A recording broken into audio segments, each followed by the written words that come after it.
उन्होंने परिभाषित करने का प्रयास किया। मुझे बचपन से नृत्य बनाने का बहुत शौक था। अक्सर हमारे पिताजी इस बात पे हमको व्याख्यान दिया करते थे। एक बार जब वो हमारे व्यापक नेटवर्क को देखकर जब बहुत दुखित हुए तो उन्होंने हमें मित्र के बारे में एक कहानी सुनाई, और वो कहानी शायद हमारे जीवन के लिए एक दिशा देती। उन्होंने मित्र की एक परिभाषा मुझे बताई और कहा इस परिभाषा पे जो खरा उतरे वो तुम्हारा मित्र। उन्होंने बताया रात के 12 बजे दरवाजा खटकाया गया तो पूछा कौन? तो उन्होंने कहा भैया हम। तो उस आदमी ने कहा क्षण भर रुको, आता हूँ। उसने अपनी पत्नी को जगाया, अपने बेटे को जगाया, पत्नी से कहा कि जाओ घर में जितना भी पैसा रखा है वो एक थाल पर रखो। और लड़के से कहा कि हमारे हथियार जहाँ रखे हैं उनको उठा लाओ, जो भी उपलब्ध हथियार हो जो चल सके। तो पत्नी ने पूछा ऐसा क्यों? उन्होंने कहा नहीं, वो जो दरवाजे के उधर से आवाज़ आई है और जो समय है, तो मेरी समझ में सबसे आवश्यक चीज़ें यही हो सकती हैं। दोनों चीज़ें आ गई। बाई तरफ उसने पत्नी को खड़ा किया, दाई तरफ पुत्र को खड़ा किया, बीच में स्वयं खड़ा हुआ। उसने कहा दरवाजा खुला। खोलने के बाद उसने कहा कि तुम अपनी समस्या नहीं बताओ, तुम ये बताओ कि तुमको चाहिए क्या। मैं अकेला, मेरी पत्नी, धन, हथियार या पुत्र या हम सब? तो मेरे मूड रात के 12 बजे हैं, भाभी भेजो, लड़का हो गया सवेरे मिठाई। इस पूरी कहानी को सुनकर मुझे तब भी हंसी नहीं आई थी, आज भी नहीं आई।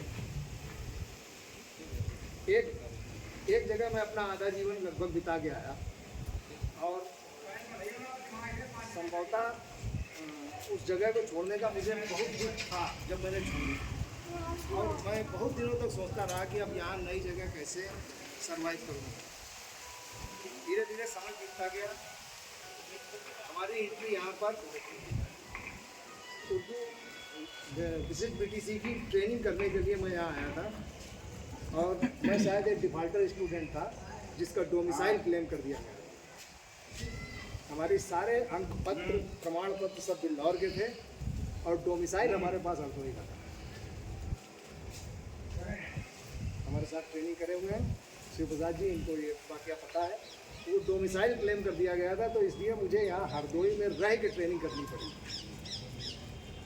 शायद जीवन में इतना मैं कभी दबा भी नहीं सरकारी अमलों के सामने, क्योंकि नौकरी का मामला था, उम्र काफ़ी हो गई थी। अब इसके बाद और कोई चांस था नहीं, अगर होता तो मैं दबता तब भी नहीं। तो इसलिए मुझे यहाँ आके रहना पड़ा। उस रूप में हमारी एंट्री हुई इस हरदोई में। मेरा पैतृक गांव सिंगुलापुर है, मैं आता जाता रहता था, लेकिन इस उद्देश्य से कि मुझे यहाँ रहना है तो मैं इस रूप में आया। धीरे धीरे आप सबसे संबंध बनते गए, और वो जो एक दर्द होता, इसको मैं बता रहा हूँ। बहुत बड़ा नेटवर्क था वहाँ हमारा, बचपन से मैं वहाँ रहा, बहुत हमारे साथी थे। मज़े की बात ये थी कि अगर एक महीने में हमारी कोई शिकायत ना आती तो हमारे पिताजी हमसे को बैठाल के पूछा करते थे कि भैया कोई बड़ा कांड तो नहीं कर दिया, इस महीने शिकायत नहीं आई।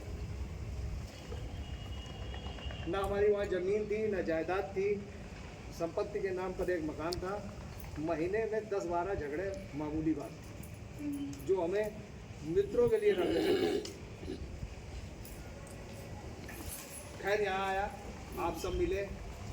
अब किसी एक का नाम लेके मैं और लोगों को शर्मिंदा नहीं करना चाहता, उनके योगदान को कम नहीं करना चाहता। हर व्यक्ति का हमारे जीवन में अपने अपने स्तर से विशिष्ट योगदान है, लेकिन जैसा कि हमारे मित्र बता गए हैं, शत्रुता का भाव बता गए हैं, तो उसमें एक फर्क है। हमारी मित्रता इनसे, हम ये शत्रु भाव से हमारे मित्र हैं और मैं मित्र भाव से इनका शत्रु चल रही है। और बाकी कोई मौका ऐसा नहीं आता कि जिस बाल में फांस ये निकाल न लें। जिसको आप सब लोग अच्छा समझते हैं, वहाँ भी इस व्यक्ति की आँख चील के तरीके से खाली मांस में रखती है। ये वहाँ भी हमें घर आके बताएगा यहाँ पे ये और कर लेते तो और अच्छा होता। खिसियाहट भी होती है, लेकिन मैं ये जानता हूँ कि ये तो कभी दिल से ये नहीं चाहता कि हमारी परछाई की भी बेइज्जती हो जाए। जहाँ कहीं भी जरा सा भी, मैं समझता हूँ शायद हमारे सामने तो ये बहुत कुछ कर गुजर जाएंगे, हमारे पीछे भी कोई इनसे हमारे बारे में नहीं कर सकता। आदत बदली जा सकती, स्वभाव। हाँ, लेकिन ये है कि जो कहेंगे मुंह पे कहेंगे और तड़ाक से कह ही देंगे, मानेंगे भी नहीं। आज आपने मंच दिया, यहाँ से कह दिया। हम थोड़ा सा मित्र भाव रखते हैं इनसे, कई बार बचा जाते हैं। बड़ा हम हर बार प्रयास करते हैं कि इसके मन में भी वो भाव जगे। शायद हमारी तरफ से कुछ कमी रह जाती है, जग नहीं पाता। इन्हीं सबों के साथ मैं अपनी वाणी को विराम देता हूँ।